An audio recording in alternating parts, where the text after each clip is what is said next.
Hi, everybody. Welcome back to Modern Agent Blueprint. Now, some of you who came to Level Up last year, well, 2025, may have seen Alexis on stage with us. And Nikki and I had her, and Julie had her come out to really talk about her open house protocol and how she gets listings from her open houses. And she's got a whole course on that.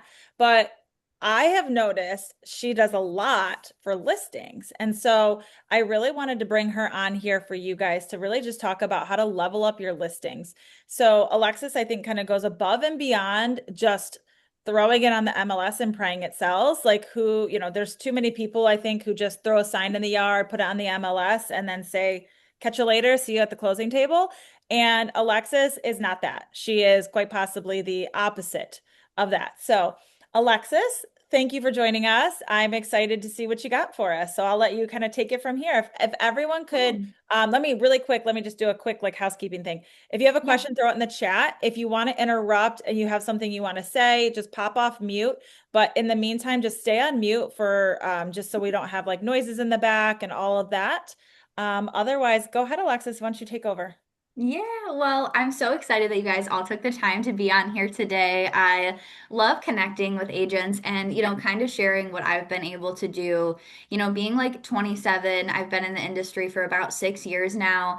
And I just, when I first started, I never realized like how far I would be able to go. I remember my first year in real estate, like praying that I could get a listing and like be a listing agent. So, sometimes I'm still like just very shocked about, how everything's turned out. And I just want to say that because like if I can do it, you guys can absolutely do it and, do the same thing. So, thankfully I was very heavy on the listing side last year. I closed like 15 listings, which was the most I've ever had. And I feel like a reason why that kind of snowballed was because of the marketing that I put together. Sellers on social media absolutely recognize that work. And, if they have other realtors on Facebook or other people they know, they kind of use What? that to compare Just turn the button. of what's going to happen for them. So, we're going to be talking about leveling up your listing launch. So let's get started. And this really isn't about doing more, it's about doing the right things. Because I feel like a lot of times people come on here, not Modern Agent Blueprint, but just like realtors in general, and want to give you, a 50-point checklist of, oh, you need to do this, this, and that. And yes, we obviously want to do all the things possible, but it's more important about doing the right things and keeping a good like system and foundation for these listings. So we want them to feel intentional, stand out, and use our leverage. Okay, so kind of what Nicole talked about is like the difference between just putting a listing on the MLS and actually launching it, like creating the hype behind it and letting people in to your process. Some of the things that I do that people skip: pricing, prep, and honesty, even when it's uncomfortable, and how I protect my sellers and my reputation. So, I actually use this picture in general because this was a listing that I had over the summer in Livonia. And it was, a 3 bedroom, 1 bath, no basement, 2 car garage. And I learned a lot of very hard lessons with this one, trying to necessarily please the client opposed to, giving my best advice right out of the bat. So, that's kind of why I used that picture to begin with. So yeah, listing a home, I mean, like you said, a lot of agents just get the pictures, they throw it on the MLS, and they literally pray for the best. Whereas when I, list a home and I put a launching plan together, there is an exact step-by-step plan.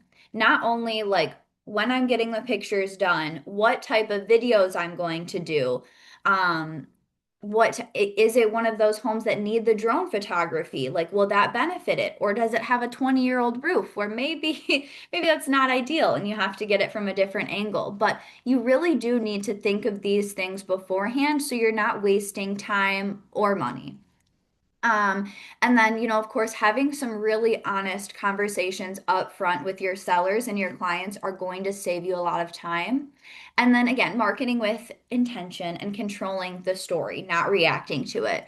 A lot of times, like we know when, you walk into a home and you see that there's a lot of clear repairs that need to be done. And sometimes as agents, we want to, I don't want to say ignore them, but push them to the side because, oh, there's so many other good qualities, about the home that we can use as selling points.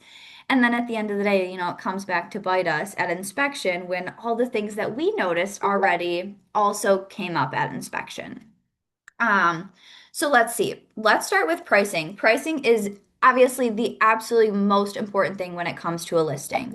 Um, and it's really important to be honest over being liked. I'm sure, as most agents do, we struggle with being like people pleasers. Obviously, like I want to ensure that they are not only happy with my services, but they like me kind of as a person. And sometimes having those pricing conversations, gives me a little bit of anxiety. But overpricing doesn't protect your sellers. It really doesn't. It hurts them. And we all know that negative reflection that it brings once you actually come on the market. And also pricing high to try it out. So it almost never works. It just kills the momentum. It leads to price reductions, and then it creates doubts with buyers. And I think I've had a hard time with this in the past, again, because I want them to like me. I want to get the listing. And then at the end of the day, I ended up costing them money because I agreed with them. I agreed with them and I tried to find reasons on why the price that they had in mind was better than my price. And all that does is create a hard situation for both you and the seller. So your job is not to agree, it is to advise them, even when it's a hard, uncomfortable conversation. And I feel like we could probably all relate to that at some point in in our career. So let's see. And then this one was a really, really big deal for me to talk about because I don't think that this is something that gets brought up a lot. But when we are meeting with, a lot of our sellers, there's some emotional ties or even like familiar sellers, like whether it's like your family or friends. So sometimes it can make those conversations and being very honest with them about pricing that much harder, right? Let's say you're selling your Aunt Sally's house. You know that she raised all of her kids in that house and that she spent the last 20 years there and um it, I can allow it, or I have in the past, to get in my head about giving them the correct advice because I am a very empathetic person. I do see the emotional value and I understand where they're coming from. But at the end of the day, like the emotion that they have behind the home doesn't doesn't change the market. Um, so being real early saves a lot of those awkward conversations. Because like I said, if you're sitting there with them in the listing appointment and they have such an emotional tie to it and you are agreeing with them and not bringing them back to the reality of where the price needs to be, that will cause problems because they're like, oh, well, you get it. You understand, like I wod just rather be at, 200 instead of where we need to be at 180. Like, I did paint 2 years ago. And you're like, I understand how big of a deal that was for you to paint your home or maybe put in a new floor. But, at the end of the day, the buyers are looking at, well, that's 2-year-old paint and a 2-year-old floor. And I don't care that you raised your kids there. Like, you know, um, so being early to those conversations and really being real with them in the very beginning saves those awkward conversations later. Because, when you overlist to please them on an emotional side,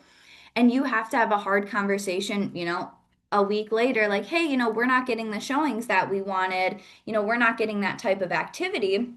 And then they're starting to question you, like, why didn't you advise me on this to begin with? And in that moment at the initial listing appointment, you thought because telling them what they wanted to hear was best, and it wasn't. It's not. And then again, it leads to them questioning you, and like why you didn't recommend this earlier. And that's something that I learned very heavily last year, and it wouldn't be real of me to come on here and not talk about that side of things.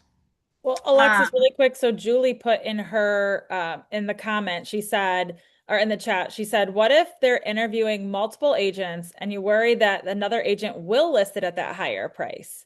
And then she also said, "Success in real estate is directly correlated to the number of hard conversations you're willing to have." And you are not wrong about that, Julie.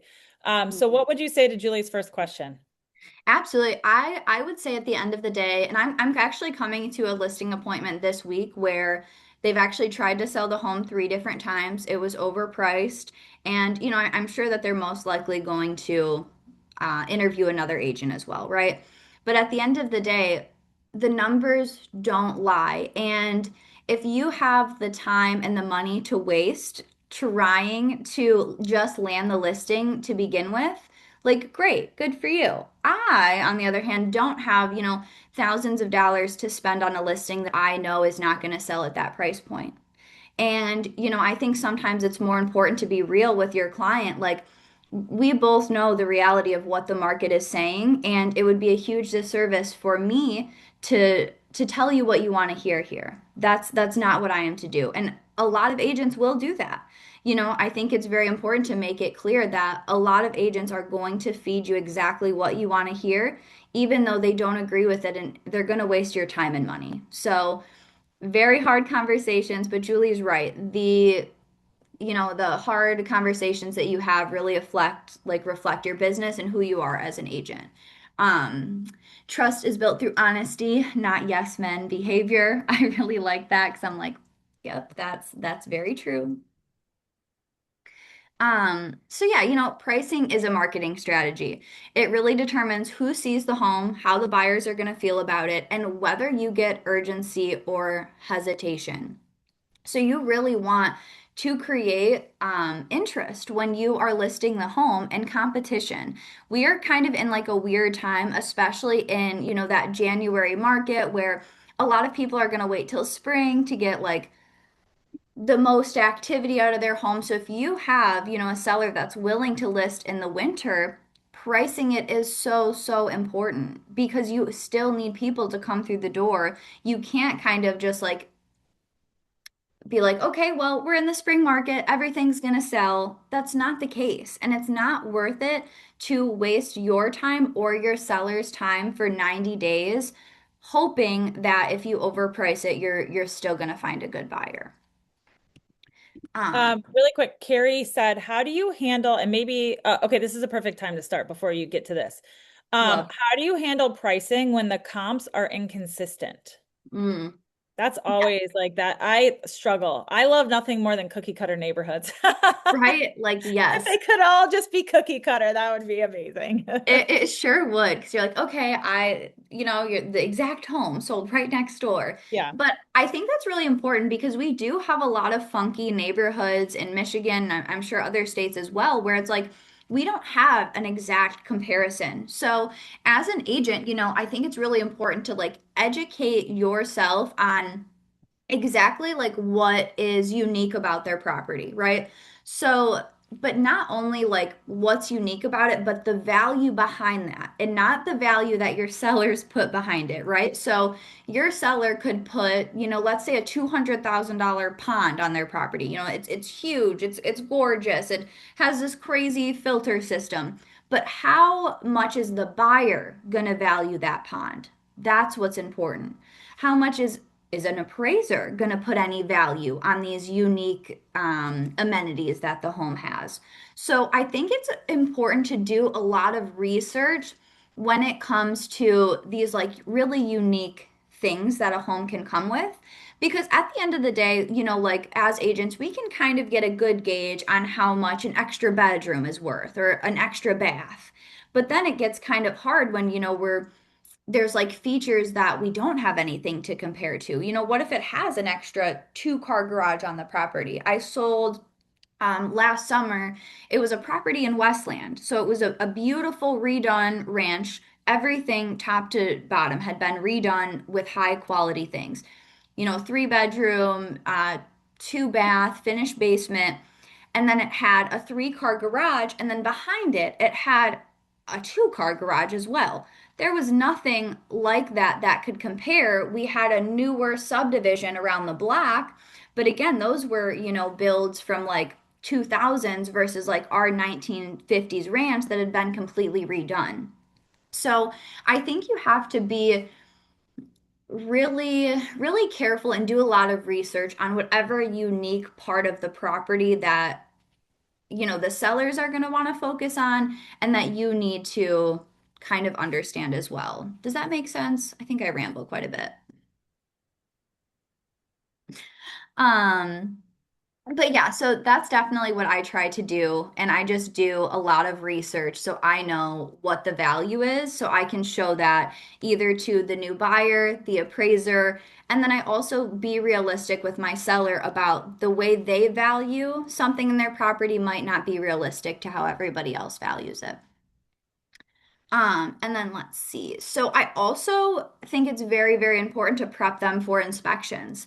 Like I said, launching a listing is the social media part of it is great, but if you don't do these steps beforehand, you're just going to be like treading water. You're not really going to be getting anywhere. And our job is to get to the end, get to the finish line, not just kind of post it, mark it, and use it for social media purposes. Our job is to sell it. So, prepping for inspections, even when it's comfortable. Obviously, we all know that inspections are where the deal is going to fall apart. Um, ignoring obvious issues doesn't make them disappear. So when you walk in and, you see that a seller has bright red carpet throughout the home, and that's going to be a huge turnoff to most buyers. But whether the seller's at their wit's end or the seller maybe doesn't even have the funds to replace the carpet, you still need to have that conversation. Like I said, even if they might not be in the position to fix it or not willing to fix it, you still need to do your job and let them know where you feel about that. So when buyer feedback comes and they're like, we all hate this red carpet, you can have a solution for that already. Hey, Mr. Seller, I know you don't have, $2,000 to replace your whole carpet in your home, but what we do have is we can offer that buyer a concession. So when they walk in, they already know that they're not going to have to deal with this red carpet. Um, yeah, small fixes now equal fewer concessions later. At my last listing appointment, it was actually a past client of mine. So I printed out their previous inspection report. And I was like, listen, we know what we found on inspection last year. If you didn't fix any of these things, guess what? The buyer is going to find all of the same things. So we literally took down, the repair and like the red part of the inspection, and we talked through every single thing that we could do to put them in a better position because some of these things are, 200 to like $500 fixes that could save them thousands of dollars. And you just need to make that so, so clear with them. Um, like for example, they had a lot of like holes in their siding that was a huge deal at inspection that they needed to, seal and fix. And then of course, they hadn't. I'm like, do you remember that we almost asked for a $5,000 credit for your siding? Do you want that to happen? No. So we need to have a solution for that beforehand. And it's just kind of all about that prep work before is so, so important when it comes to launching your listing because you just want to make it not only as easy for you, but as easy for the sellers as well. And being real with them up front will save you a lot of hassle. Well, and I think too, just to pop in here, talking about the red carpet, I had a Hmm. client like that who they tried selling this house 3 times, and every time they never sold it. It was on the market for a year, could Yep. not sell it. So he took it off the market, came to me, and he's like, "What can I do? What do I need to do?"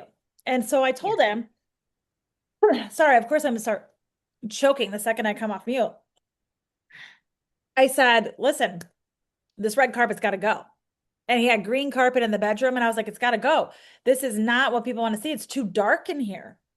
You really need to replace this carpet and paint the walls a lighter color. This is the color I recommend. Guess what? He did those things. We staged it and it sold within the first weekend, multiple offers.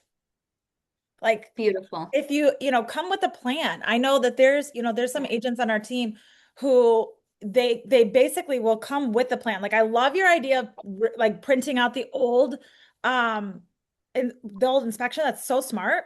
Yeah. But to say like, hey, remember you didn't do these things and we were going to ask that. I love that.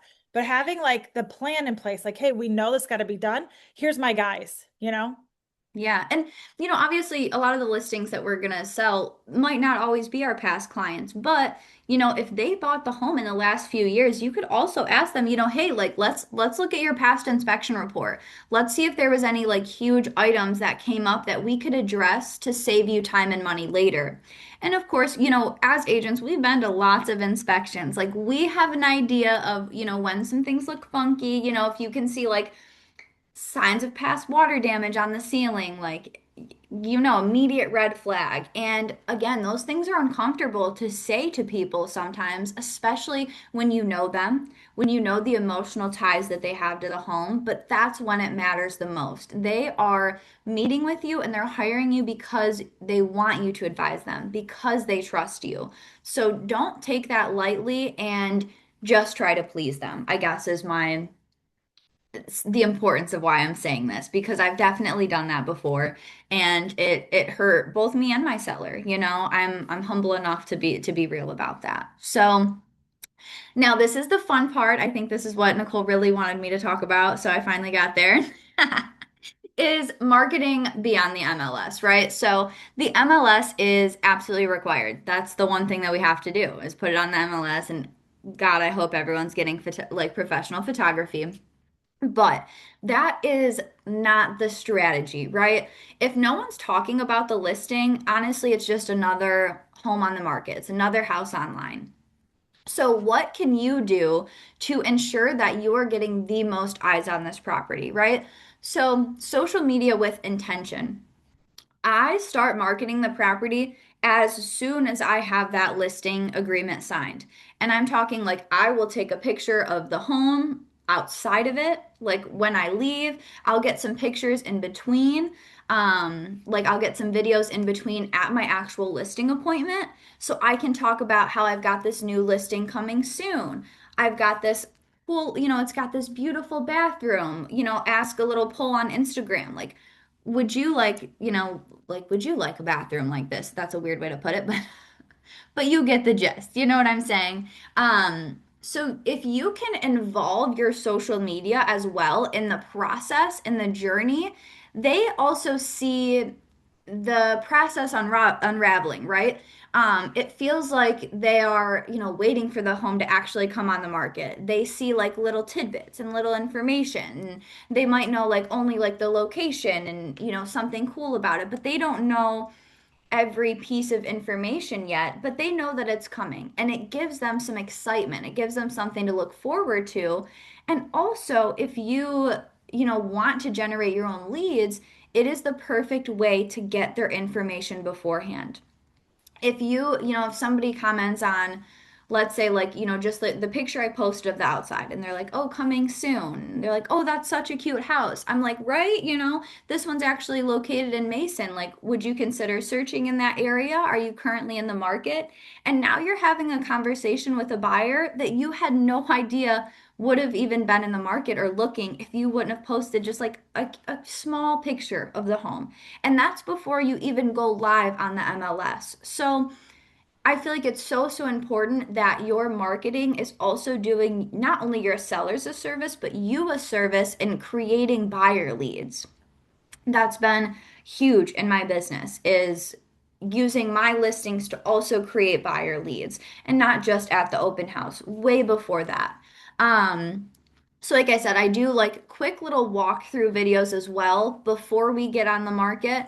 I highlight small things like and what makes the home feel special because you also want to tell a story with the home. If you let's say like it was your grandma's house that you're selling, and you know that, at that kitchen table and the open layout that they had hundreds of family meals there. Talk about that. Bring buyers into that. They obviously want to buy a house, yes, but they want to buy a home. They want to be able to recreate memories there, and they want to understand like how that's possible, and kind of what the seller did before as well. Alexis, Carrie is asking if you can talk more about timing of the social media posts. Like she said, she thinks she has to be on the market within 24 hours of posting anything online about that house. Interesting. I hope that's not something we have to do. No. But yeah, so I think that, as soon as you have the listing agreement, then you are okay to start marketing that property. I wouldn't feel rushed to have it on the market as soon as you start talking about it, because your job is to get those conversations going, not only for the seller, but again, for yourself as well. And any conversation or any interest that you can gain even before the market is going to benefit your seller. And if you happen to have one conversation before you even list on the market and that happens to be the buyer, do you know how well that's going to reflect to your seller? Like, hey, we didn't even have to throw the sign in yet. We're not even on the MLS yet. And I already have someone that's interested, wants to come see it, and is ready to pay this price. So I hope that answered the question. And then let's see. So obviously, like it is, I like to reach buyers not only outside of my initial audience, but a good way to do that is using like different hashtags about like the home itself. If you're selling a home in the country on acreage, you're going to want to market it in that way. That's going to be very different than I would market a Westland ranch, right? And then let's see. So clarity, details, pricing, features, and location. Obviously, those are all main things that we're going to want to focus on when it comes to listing. And you're also going to want to think of who the home is perfect for. Are you marketing it for, is it going to be a good family home? Are you going to market it for, somebody that is, maybe single and kind of in their like career building stage of their life? Obviously, we can't say these things, but we know the type of person that's going to buy the home, right? Or we usually have a good idea. So we want to kind of utilize that in our marketing as well. You know, and then, so of course, we do want to save buyers from having to ask basic questions. Um, Giving them, I feel like the majority of information, but not everything off the bat is super important because, again, you do want to be able to intake their information, what their timeline is, and, ideally their phone and email and all that good stuff as well. But yeah, so I do think that, doing like the behind the scenes work from as soon as you have that listing contract signed, it builds a lot of trust. Because buyers feel like you're not like hiding anything, the seller's not hiding anything, because they're seeing this process come to life before it's even on the market. I do show them the prep days, the staging, the sign install, and of course the open house setup. You want to utilize every reason that you could post about this home possible. No one just wants to see a repeat of the MLS listing pictures a million times. Nobody wants to see that. And you don't want your feed also to be just consistently like, oh, here's the 5 best MLS pictures I got done. Like, that's just not doing it anymore. We need to create buzz, we need to create interest. And then real-time updates that make the listing feel active. Anytime I go to my listing, anytime I check on it, like I post a picture or a video of me there, like this, look at, I can't believe this is still on the market, or whatever the case may be. Keeping active and reminding them, that it's still on the market without being repetitive, I think is very important. That was a mouthful. So why the behind the scenes matters? I think this matters both for the new buyer and your seller. Buyers like to see the effort that you are putting in and that the sellers are putting in as well. So let's say that you have it, let's say you have a home that's coming soon and your sellers are actually going to paint it and you stop in to see that like, oh, look, my sellers are painting this a fresh white or fresh gray. And again, it shows the level of like care that the sellers are putting in. And buyers get to see the effort that is done on the seller's part and your part. And then future sellers see how involved you are in the process. So it does show a level of care, not just marketing. And it builds confidence in the listing. It also makes the home feel lived in. I feel like making the home, marketing it as a real home and not just like a house is very, very important. Like how they're going to use it. If there's going to be a deck that the buyers are sitting out on, are they going to enjoy drinking their coffee on the porch? It's more about the story, I think, a lot of the times than just like the cut and dry of the home. Well, I think Alexis, really quick, like when you're talking about marketing online, like Yeah. setting the scene, I think is 100% true because how boring is just listed. Look at my house. Like, cool, great, love it. How about like exactly what you said? Like, can you imagine like sitting on the porch, drinking your morning coffee, watching the kids play in the yard, or watching your dog chase the squirrel across the yard? Whatever it is, when you're setting that scene, you're creating that emotional connection to the house. And that's the exact thing that you want to do is create that connection. So then people are like, wait, I really do want to see this house. And you also have to know like I said, the type of buyer that you are marketing to for this home, because you have to create posts that are going to catch their eye. And yeah, people trust what they can see happening as it's going. So I think that's very important. Um, and yeah, you do want to have, consistent posting in the next few days of actually listing the home. So, of course, yes, you have your, some sort of just listed post. Then you have your video to go with it. And then you have little walkthroughs to follow it. And then you have your open house marketing. And then also with open houses, you can use all of the marketing beforehand for the open house. A video of you walking through the home or talking about it for the open house too. If you have, and as you should have an open house scheduled for most listings, you want to use the marketing to also drive it back to the open house. Because if you're sitting there for 2 hours at the open house, you want to have a full sign-in sheet. You want people asking you, okay, like, will you be there? What time is it? Um, because that's doing the best service to your seller, not just getting the pictures done, throwing them on the MLS and calling it a day. And yeah, repetition is intentional. It's not annoying. I used to kind of get a little anxious about like, oh my God, my Facebook people have seen, this post a million times. Or seen this house, I should say, a million times. But you want to, of course, make it something different every time, a new selling point, a new, chapter behind the story that you're selling, essentially.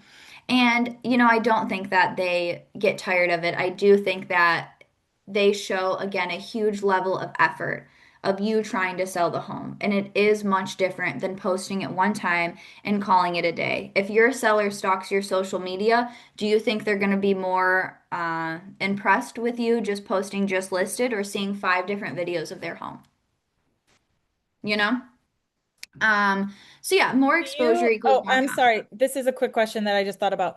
Do Yeah. you, like, if your house is on the market for more than like a week, or maybe this is for you or anybody else on the call, does anybody send a email or something saying like, hey, this is what I'm doing to market your house?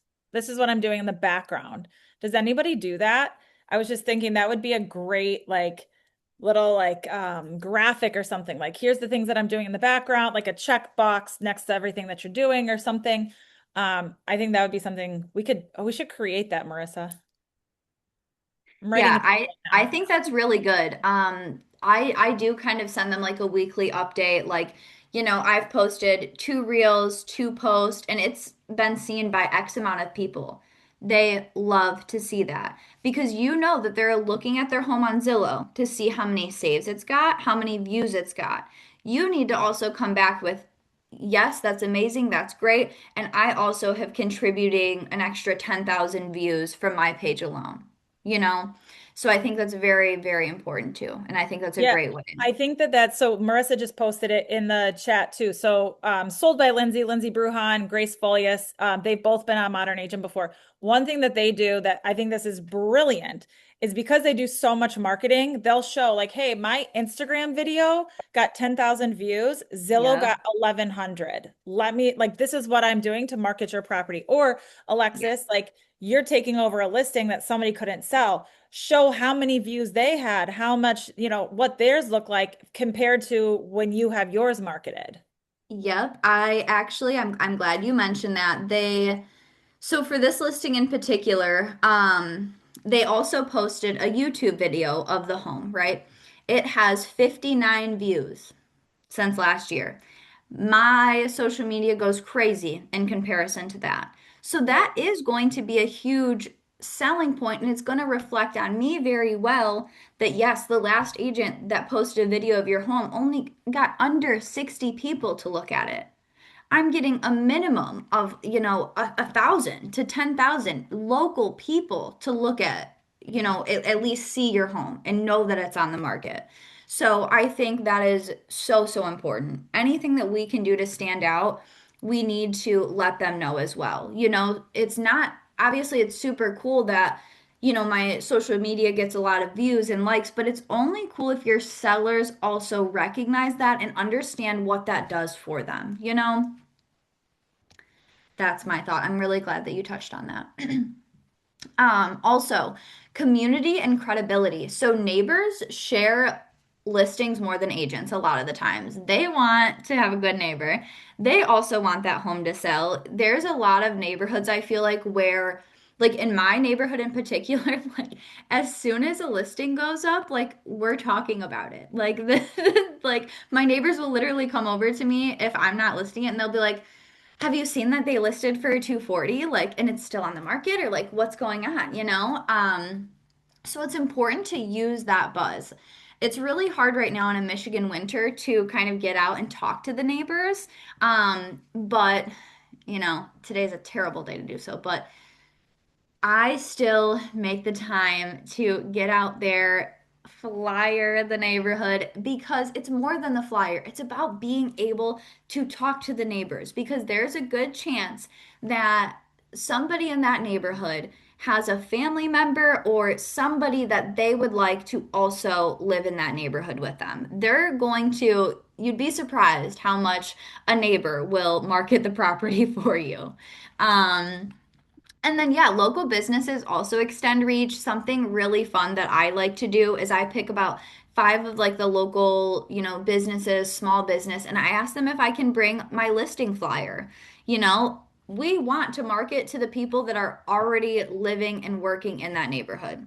So if we can extend that by, let's say that I'm listing a home in my neighborhood. I've got the Bates right down the street. If they allow me to put my flyer on that board, I know about 50 people, probably minimum a day, is going to walk by, see that flyer, and know that the home central to them is on the market. Like that is so, so important. You need to literally, it is your job to make sure as many eyes as possible is on the property.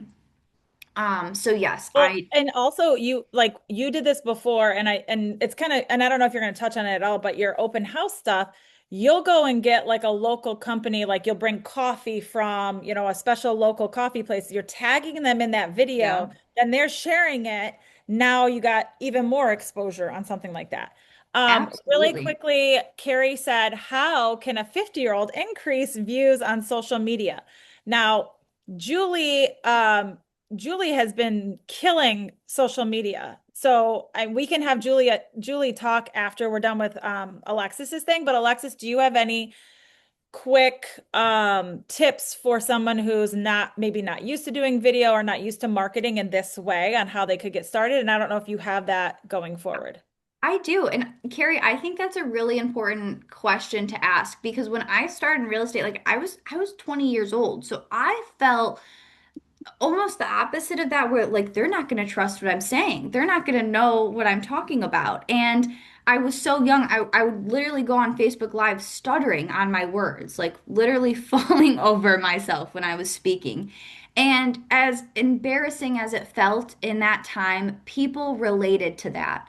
They related that I was going out of my comfort zone and that like I wanted to help them, even though I might not have had said the perfect thing every time or had this like clear cut, beautiful like video that I was relatable, you know? So I think, Carrie, you would find that a lot of people would relate to that more than you know, especially somebody in your age range would be like, oh my God, like Carrie really cares about her business. She really cares about her career and like helping these people because, maybe I can tell she's a little bit uncomfortable right now and this isn't her bread and butter, but she's doing it anyway, and I think that's really important. I think it is very important. And the goal of social media is to get in front of the right people, So if you were to post a video that, like I said, maybe you're not like super confident or comfortable, and somebody is going to relate to that. And it is going to pair you with a like-minded person. It doesn't have to be 100% perfect all the time or completely manicured. You just have to be real and honest. And that is more relatable than anything else, truly. Yeah, and then also like it creates familiarity between like even before showings, but it creates familiarity in who you are and like not only like how you market a property or how you work, but how you talk, your cadences. And people are like, "Oh my gosh, like I like that." Like, she's a real person, My dad's a truck driver. I swear sometimes. And these things that like maybe like I used to think work against me actually work for me. And it's a lot of relatability. And that's important when we have so many agents that kind of try to put on a front for social media and maybe that's not who they are all the time. And then that just makes their life harder, And then they have to be something that they're not. And that's the kind of opposite of the type of social media marketing I do. And then let's see. I also, make the listing feel like a big deal because it is. And I do this with, I sold a $30,000 property that was literally caving in last year. And you know what? I market it and post it just as much as I do every other listing because it is a big deal. And for my seller, like that was a huge chapter in his life that, he needed to sell that home to move on. And I wanted him to feel just as much cared for and like respected than every single other client I work with. And I feel like that's very important. So it doesn't matter, if you're selling a $30,000 listing, a $300,000 listing, or a $1.3 million listing, like it's all a big deal. We are advising real people and like helping people. We are in a work of service. So I feel like leading with that really means more than anything. So I think that's about all I got. I'm sorry I'm quite a rambler, you guys, but I hope you all got a little tidbit or something good out of that. No, I think this is great. And I mean, I think we all do things a little bit differently. Like I know Nikki is really good about doing videos. She always does a video on her listing. She's really good about marketing it as well. So Nikki, do you want to like say anything about some of Alexis and what you do, some of your process? No, sure. Not no, sure. I'm over here because I have a listing that's been sitting for a little while, and that's not typical for my listings. Right. And so now we're seeing, investors coming in and wanting to verbally totally lowball. And it's like, okay, I think it's time for a relaunch, so it's going through and figuring out why why hasn't this property sold? What are the reasonings and how can we combat that moving forward? So, yes, it goes back to video, but it also goes back to it's a tenant occupied house. So while the tenant initially was cooperative, a lot of the issues we've been seeing is declined showings, having to reschedule, and we know that that can be a major pain in the butt. So if you can't accept showings, the buyers find a new house to go look at that will be more accommodating. So having those honest conversations with the seller um, is very, very important. I just, as we were talking, was looking at what marketing I had been doing since it's been sitting stale, and not much, I have to tell you. I think there was one reel that I posted in the last 2 weeks. So not great on my part. But again, I'm like, why was there only one reel? Well, because everything else has already been sent out. They're just going to see it again and again and again. And I feel like seeing the same stuff over and over again isn't achieving the results that we want. So how am I going to redo this and create a fresh set of eyes on everything? So I was just looking at the analytics for that to put into my suggestion to my sellers moving forward. Um, but having the data to solidify what your suggestion is. So like one of the things is, okay, this data is showing that a relaunch and a price modification is the right move to make. So not just coming up with these suggestions, but having the data to substantiate it, I think is what is going to make it easier for you as the listing agent to get your sellers to cooperate. Right. Yeah. Oh, Julie, you running? We wanted to hear you talk about your marketing, dang it. Um, no, I agree with you, Nikki. And I think the easiest thing to do, I think, when you're relaunching a property, and I don't think people do this enough, and I don't understand why it seems like a no-brainer to me, is if you do a price reduction, swap out your first picture. Like Yeah, make it look like a different photo, like or a different house, get a different angle because maybe it's a different, the angle is what is going to help sell the property, especially if it's been sitting for a long time, everyone knows what that house looks like when they're in their portal. So switching it to a Right. different look, a different, view of the property, maybe it's a backyard photo instead of a front yard photo. I don't, depending on what your sure. MLS allows, right? But I think that that's one of the things that you can easily do to, excite the crowds. But a tenant occupied property, I dealt with that too. It is a pain to deal with those people. Yeah, Um, it's hard. does anybody else do anything that they feel like kind of makes them stand out in their market for listing launches? I know, Alexis, you did talk very briefly about door knocking, but I know that you do door knock the neighbors to talk about that. And I know I actually sent letters out to the people on the block that my listing was in and basically just said, hey, we're listing this house down the street. There was a photo of it. I said, please excuse any, new traffic coming down. If you see anything out of the ordinary at the house, feel free to call me. Here's my email, here's my phone number. Really just kind of like a soft intro to, hey, I'm a realtor. And I did put a little CTA at the bottom that said, if you're also interested, obviously this neighborhood is a hot neighborhood. A lot of people are moving. If you're interested in finding out what your property could be worth, reach out. But it was also to market the property. Smart. I think any way that you can contact the neighbors and talk to them is super, super important. Marissa, you commented in the chat, and I'm going to have you come off mute for a second here. You said to buy the emails. Can you explain what that means?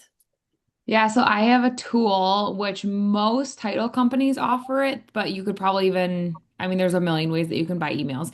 But there's a tool called Live Farm, and again, that's through my title company.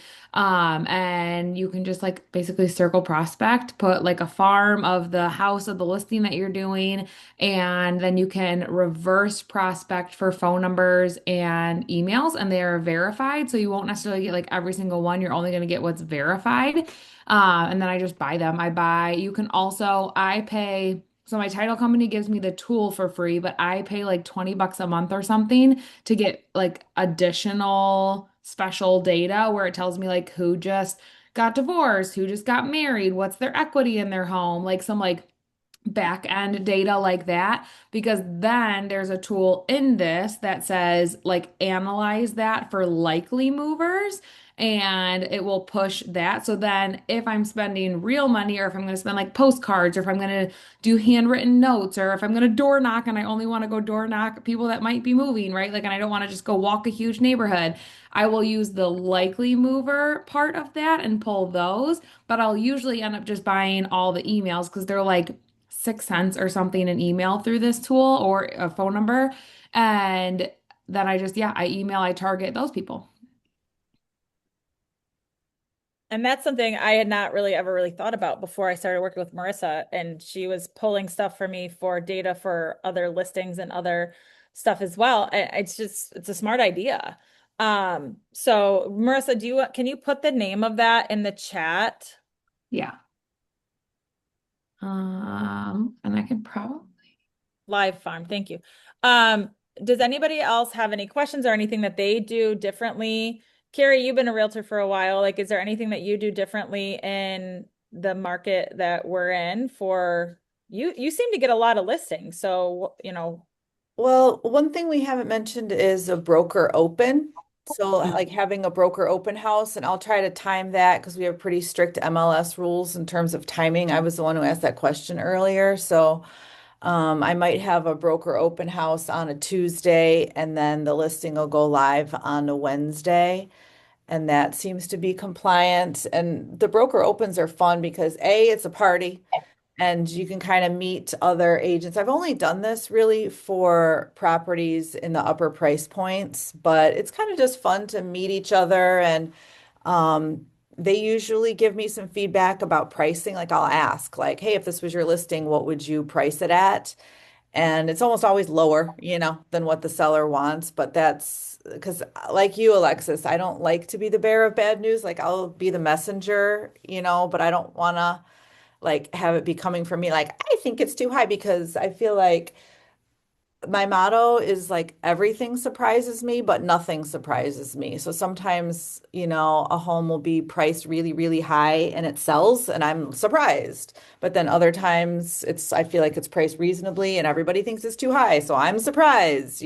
So um yeah, I do struggle with looking at the comps, especially if it's a very unique property. So anyway, at the broker open, that generates some buzz like within the industry.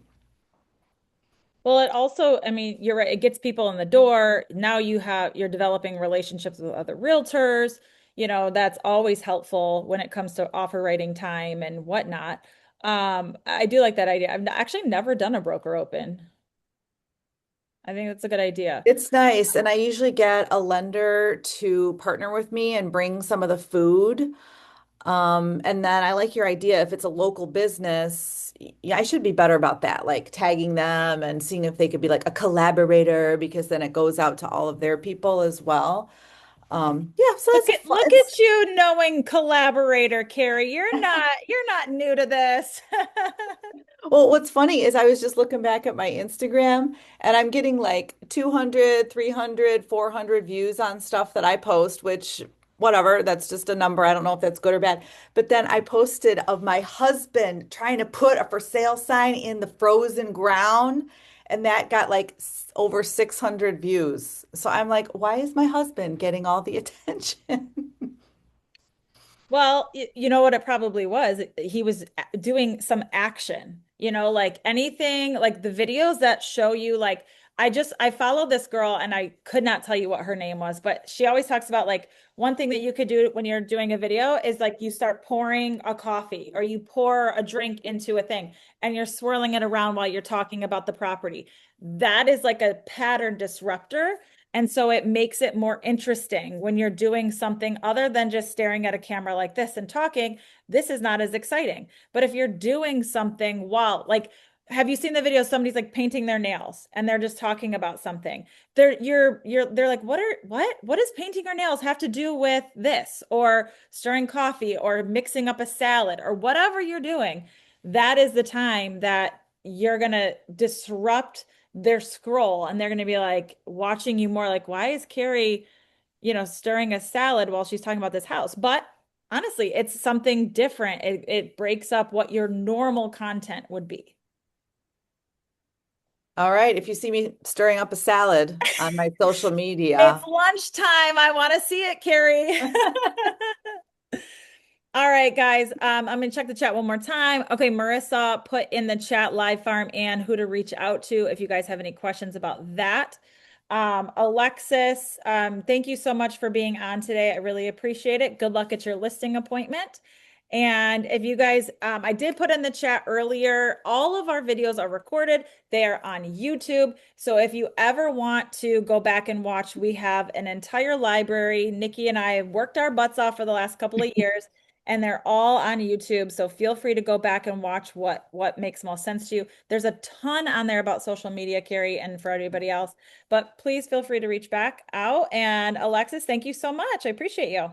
Thank you guys. I appreciate it so much. And like I said, I hope everyone at least got one small tidbit that helps their business. That's why we all do it. Absolutely. Let's go make that money. Let's do it. Have a good one, guys. Okay, bye, everybody. Bye.